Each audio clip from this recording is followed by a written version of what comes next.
Alright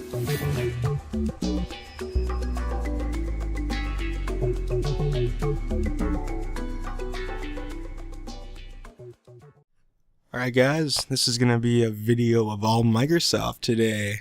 Welcome back to Pierce Gaming News. Microsoft hints at the return of avatars on Xbox One, which is, honestly to me, I love that on the Xbox 360 of having your own avatar. So it'd be nice to have that addition again. So Microsoft first debuted a recreated avatars on the Xbox 360 in 2008.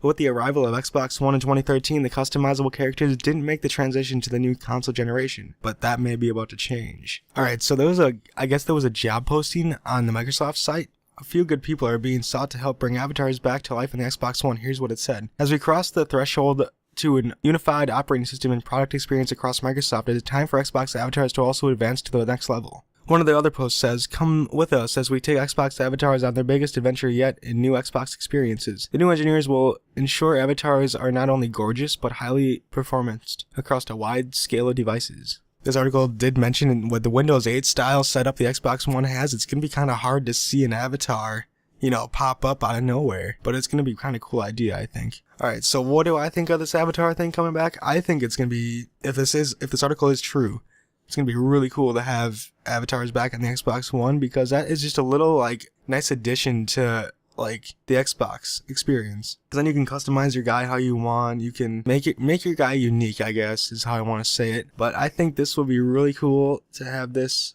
on the Xbox One. It will kind of throw things for a curve a little bit. I'm glad Microsoft is moving in the right direction with this, and hopefully they will bring this back, and then maybe they'll bring back some other features too that the Xbox 360 had. I can't think of any off the top of my head, but I know there are probably a few. But Nintendo did carry the Miis directly over to the Wii U when they released the Wii, I believe. Yeah, they released the Mii characters on the Wii, and then they carried over to the Wii U. So I would have thought they would have put avatars in there earlier, wouldn't have you guys?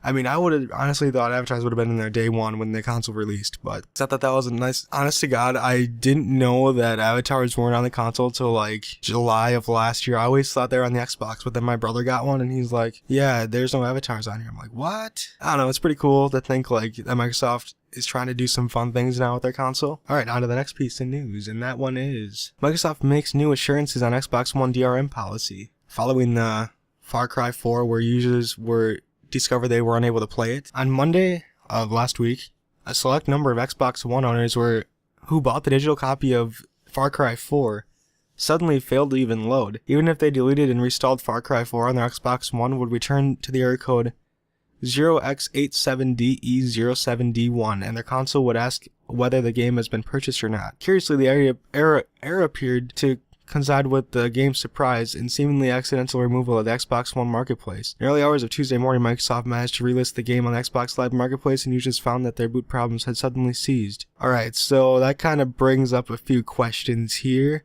In a statement sent to GameSpot, a Microsoft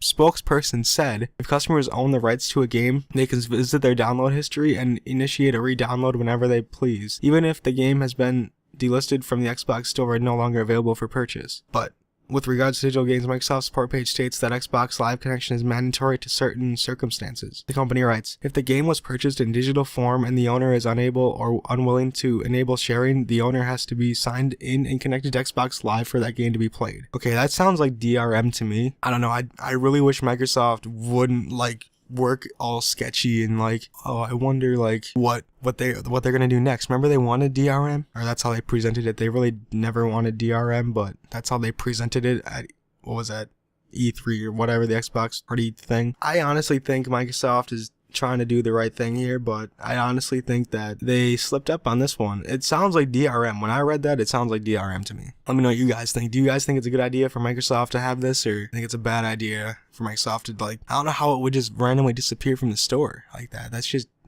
kind of mind boggles me. Good thing they fixed it though, so now users are happy again. It's just kind of scary to think that this is what can happen. That's why I never buy games digital. Honestly, this is one of the main reasons why. You expect it from the cloud, and when you load it from the cloud, and if the servers are down or if something happens to the store, you can't play the game. At least if you have the physical copy, say you want to play, let me look over here on my games quick.